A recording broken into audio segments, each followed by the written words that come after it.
Swayam Prabha. Digital India. Educated India.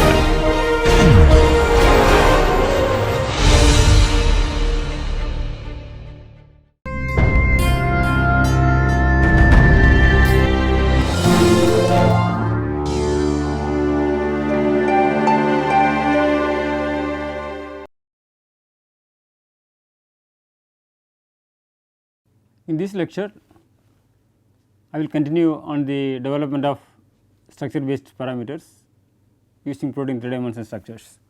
Previously, we discussed on various aspects, specifically on the structural classes of proteins. So, what are the various structural classes of proteins? All alpha proteins, all beta proteins, alpha plus beta proteins and alpha beta proteins, right.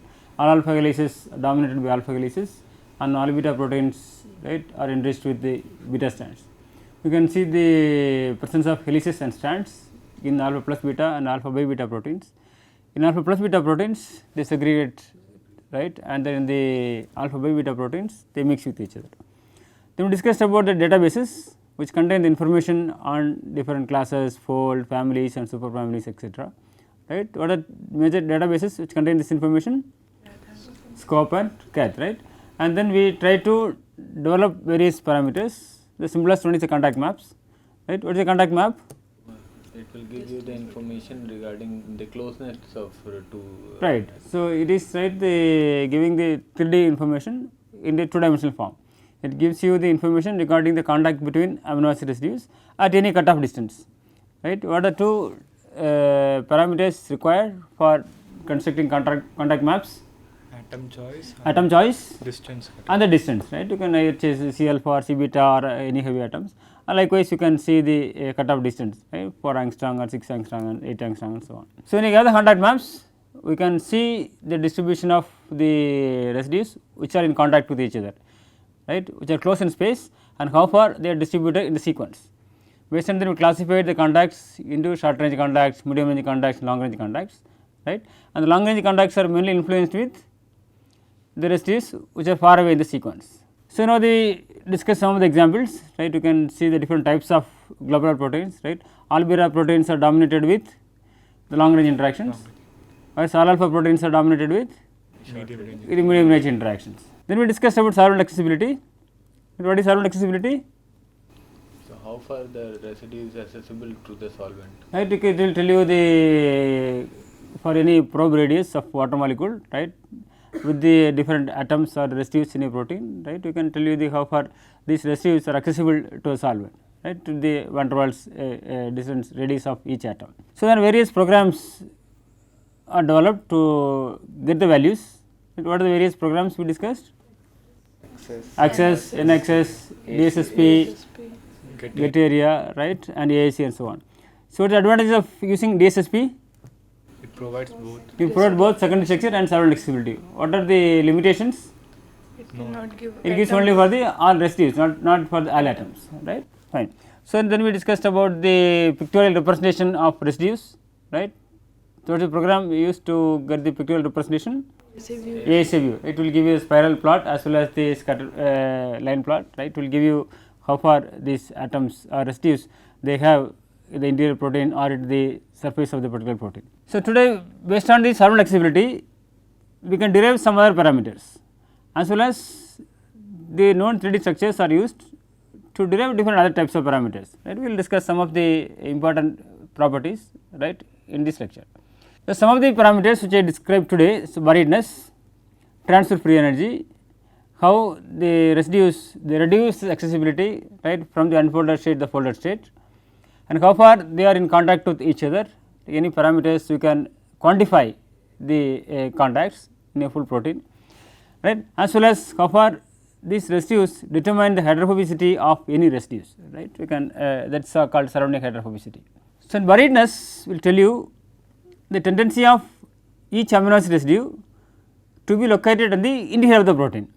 So, if you see this figure, right. So, this is the ASA view of a particular protein, right. So, the grow protein. So, you can see some residues which are preferred to be on the interior of the protein, you can see here is the interior of the protein, and some residues which are at the surface. So, you have a set of proteins and see whether any preference of residues which are located at the interior of the protein. So, that will give you the buriedness index of any residues. Here I varies for 1 to 20, so for the 20 different amino acid residues.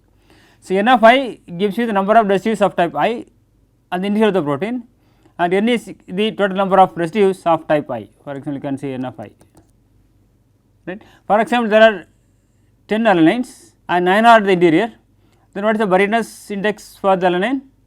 90%. 90%, that there are 0.9. Likewise, you take the set of proteins, calculate the solvent accessibility, and for each residue see how many residues in all the proteins and how many residues are the interior of the protein. So, this ratio will give you the buriedness of any particular residue. So, if you relate this with hydrophobicity, earlier we discussed the hydrophobicity, what could be the relationship between hydrophobicity and buriedness? Highly correlated. Highly correlated, right, because the hydrophobic residues, right, they are preferred to be at the interior of the protein. So, usually the hydrophobic residues, valine, alanine, isoleucine, right, you can see the preference of these residues in the interior of the protein. They are also having high hydrophobicity. So, you can see a good correlation between buriedness as well as the hydrophobicity. Then you can also calculate transfer free energy. In this case, it will consider the preference of residues both at the interior and the exterior of the protein, right. You can see the transfer free energy, which you can calculate using this formula minus RT logarithmic of this frequency of I. This f of I you can calculate the number of residues any type I at the interior of the protein, that is interior, divided by the same type of residue I at the exterior of the protein. This will give you the relative occurrence of amino acid residues in the interior of the protein as well as in the exterior of the protein, right. For example, if you take the hydrophobic residues, what will happen? That will be more interior. They prefer to be right in the interior of the protein. So, you can see this f of I, that is positive. So, you can get the transfer free energy, right, that is minus RT into these are positive values, right, you will get the negative values, right. Likewise, you can see for 20 different amino acid residues, the tendency of each residue, right, to be the interior as well as the exterior of the protein. This will give you the transfer free energy of that particular residue I in any particular protein. So, then also we can also obtain the reduction accessibility. This will tell you how far this residue, right, which reduced the accessibility from the unfolded state to the folded state. So, here this is the ratio A f of I minus A unfolding of I. Here A f of I stands for the accessible surface area in the folded state, and A unfolding of I gives you the accessible surface area in the unfolded state. This will give you the ratio. Then how far it is reduced, right. In this case you subtract from 1, right, then 1 minus this quantity will give you the reduction accessibility, right. How far the specific residue which reduce from the unfolded state to the unfolded state to the folded state. So, these are the various parameters we discussed based on solvent accessibility, right. If you have solvent accessibility, you can calculate the accessible surface area, you can represent in the form of pictures, and you can derive the various parameters, right. Now, from the contacts point of view, we discuss different types of contacts, short range contacts, medium range contacts and long range contacts, and we can quantify these contacts in terms of some parameters. One of the well known parameters is contact order. Here this will classify these contacts and it will include the importance of local and non-local contacts. Local means you can see medium range or short range, non-local means you can see long range contacts. They give weightage to these contacts and they develop the parameter. So, if you see the contact order, it is given as sigma delta S of ij, where delta S of ij you can see the sequence separation. For example, here T1 first residue and F7. So, what is the sequence separation? 6 residues, right.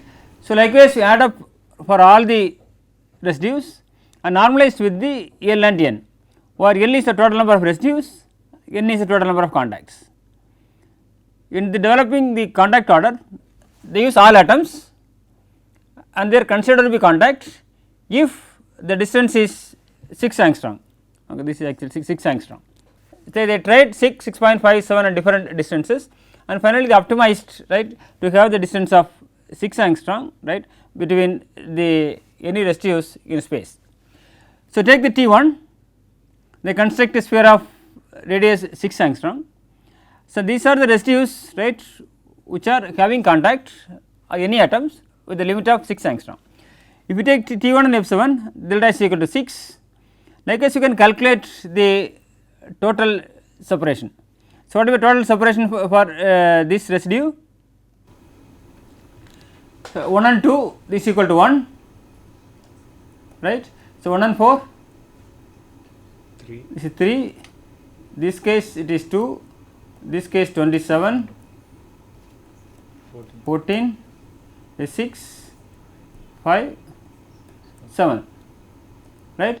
So, you can add up, in this case sigma delta Sij equal to, what is the total value? 27, 30, 31, 33, 43, 47, 52, 58, 65, right. This is 65. This is for a particular residue. So, you can do it for all the residues in a protein, then add up everything. So, you will get a number, total number of contacts. Then normalized with the number of residues and number of contacts, we will get a number. So, this is how we will quantify different types of contacts in protein structures with the one number. So, in the 3D structures, when you make the contact maps, we will make into a 2D maps. Now, here if you see this one, we will get a number. This number will tell you okay, how far the residues are distributed in 3D structures, whether several long range contacts or several short range contacts, depending upon the length of this particular protein. So, this contact order considers all the contacts, the short range contact, medium range contact and long range contacts, but the effects they consider based on the delta Sij, sequence separation between I and J. So, then later on this another parameter called long range parameter, it has been developed using the knowledge of only long range contacts, because several cases the rate limiting step in protein folding is how many residues which can make long range contacts. It is easy to make the short range contacts or the medium range contacts, but it takes time, right, to make long range contacts.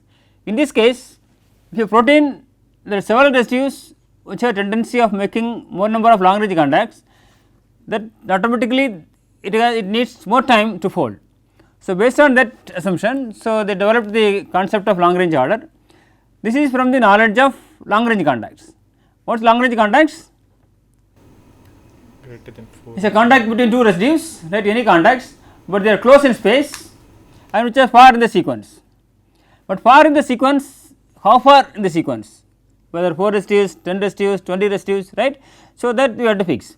So, in this the long range order try to use various distance cutoffs and finally, they identified the value of 12 residues far apart. In this case, for each residue they look at the contacts and they count only if the contact residues are separated by minimum of 12 residues, otherwise it is 0. In this case, for example, if the T is the central residue, so they use the 8 angstrom sphere, they construct the sphere of 8 angstrom and these are the residues which are located within the limit of 8 angstrom. Aspartic acid 2, arginine 4, 328, leucine 3, A15, V6, F7 and G8. Among all these residues, how many residues which are separated by at least 12 residues? For example, this and this, so they are separated by 12 residues and here they are separated by 12 residues and all others they are not having 12 residues. So, in this case Nij equal to 2 and here you can see that delta sigma Nij means you can do it for all the residues. For example, D2, so you can construct a sphere around D2 and identify the residues which are occurring within the limit of 8 angstrom and see which residues are separated by distance of 12 residues. You can add with the numbers. So, when for the whole protein you can add up, right, and normalized with the n is the length of the protein, right, total number of amino acid residues, right, in a protein. So, in this case you can calculate the long range order. For example, this is the protein I showed in the last class. Okay, this is the contact residues of 3 152 in lysozyme. So, you can see they are occurring within the limit of 8 angstrom. So, what is the value of Nij here?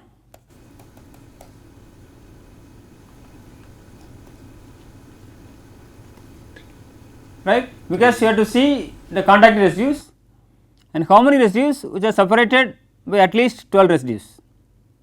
So, here this is 94 and 152, this is 1, here this is another 1, 2 and here 1, 3. So, N is equal to 3. For example, if you want to have the LRO for the particular residue, then normalized by the length, here T 4 lysozyme is 164 residues. In this case, LRO equal to 3 by 164, right, this will give the number.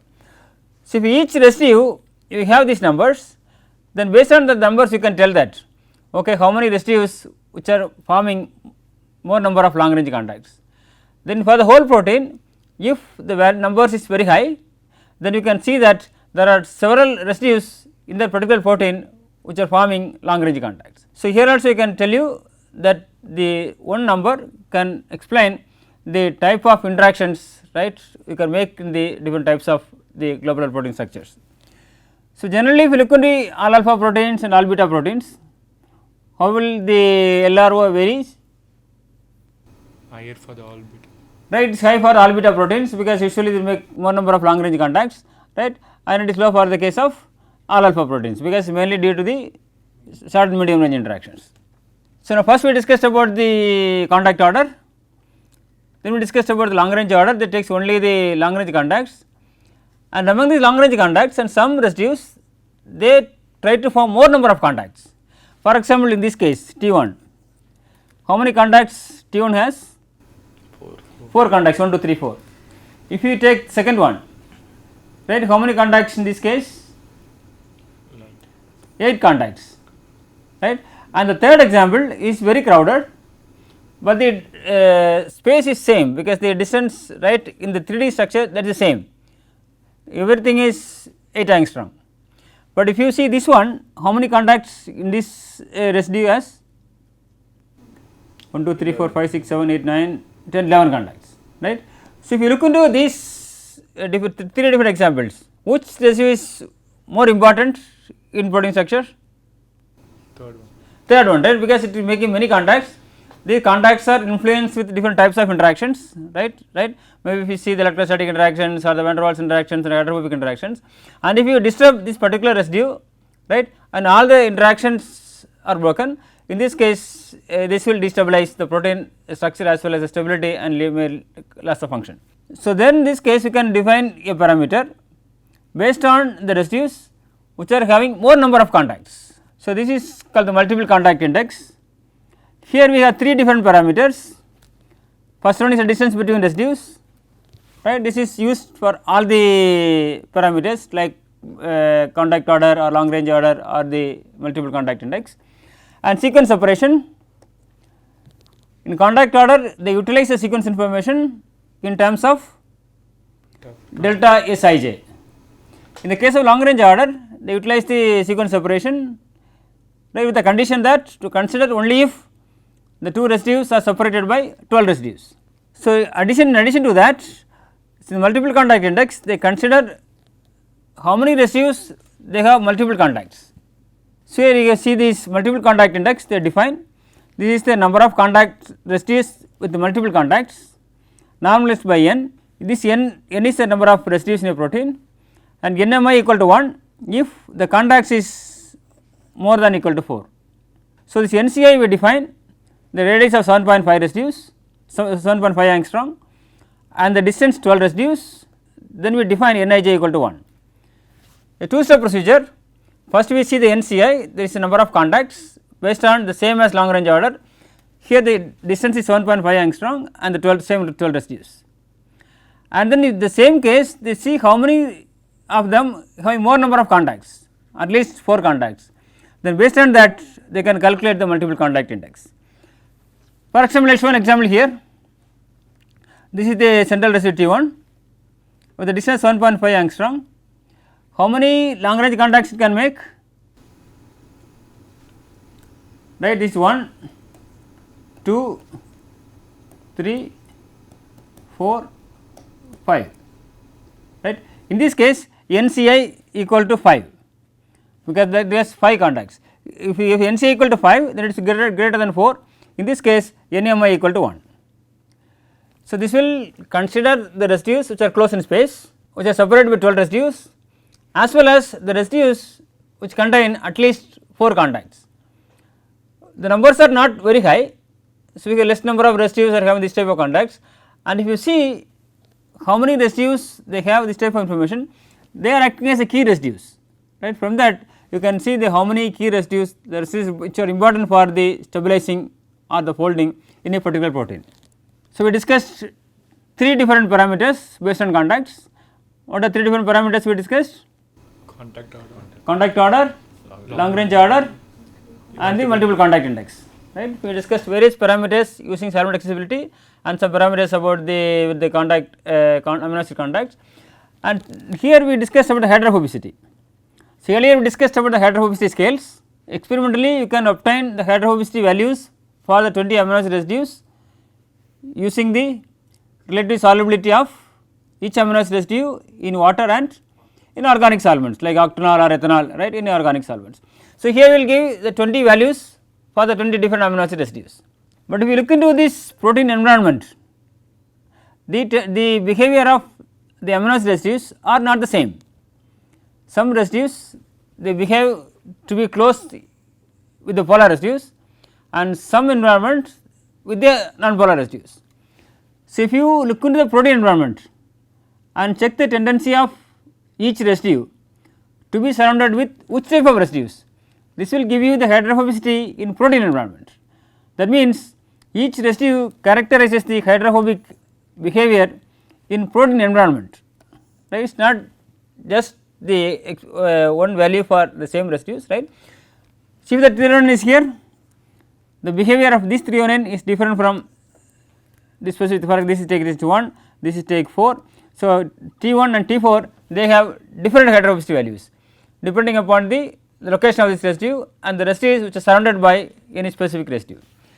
Based on this information, we calculate the Hj for any residue j in a protein using this formula sigma Nij, number of residues of type I which are surrounded by the residue j multiplied by the hydrophobicity index of this Hj, this particular residue.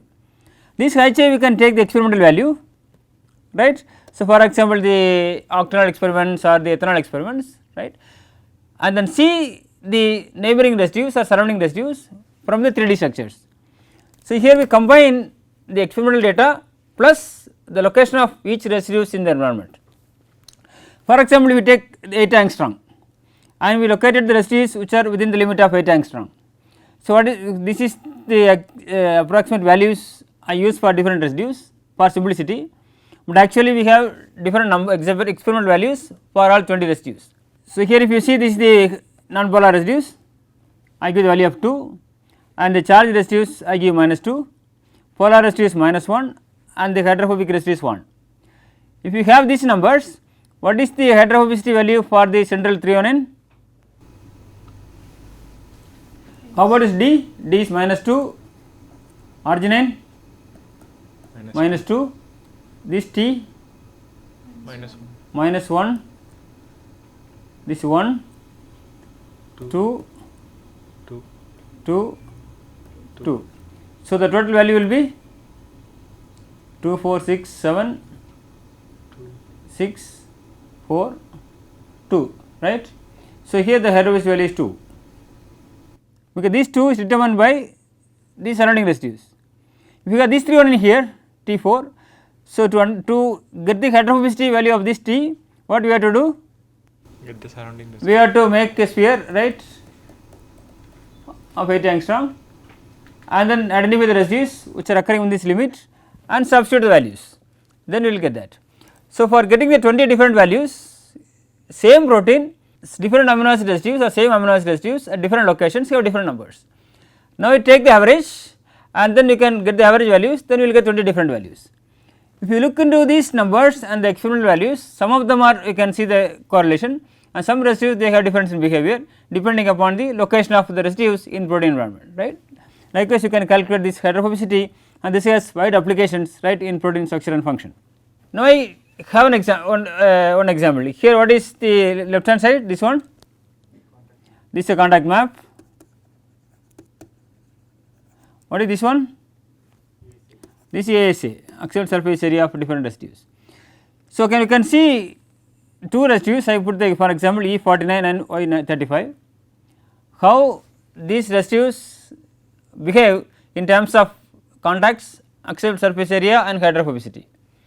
So, we look into the acceptable surface area where E49 is located. E49 is here. These are the surface or buried surface, right? E49 surface. How about Y35? Buried. Set big. In the Is here, inside. right? It is readily buried. Now, let us look at the contacts, right? What is Y? This start from P2, D3 and so on. What is Y35? Somewhere here or here? Lot of contacts. This one, right?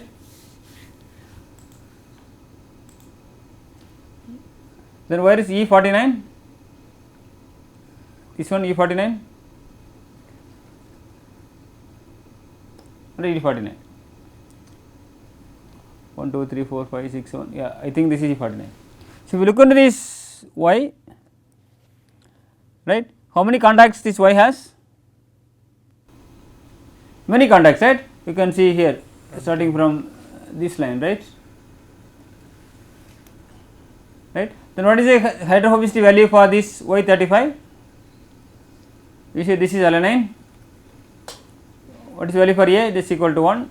So, this is the cysteine 1 and here this is glycine 1, this is glycine 1, this one is valine, this is 2 and here this is also 2, am I right? Yeah. So, here Y this is equal to 1 and here arginine is minus 2, this is R Y, is it this one, right? R I I, this is 2 2 2 2, this is C is 2, right. So, if you see these numbers, it is highly hydrophobic and the numbers are positive, right. You can see the buried and this plus, I think it is more than 5. And look into this E49, this E49 you can see these are the residues, right. So, serine is minus 1 and here D is minus 2, right, minus 2 and you can see this is around 0 or this is minus 1. So, if you look into these residues which are located at the buried or the surface, you can see the opposite trend in the hydrophobicity, which are the buried they are having high hydrophobicity, this is more hydrophobic compared with the exposed ones. Likewise, the contact also you can see here more number of contacts, because the buried here it has more number of contacts compared with the residues which are at the exposed one, for example, this E49. So, you can relate different structure based parameters which you obtain from 3D structures, right. For example, the contact maps or the hydrophobicity or the accessibility and so on. So, they are interrelated with each other.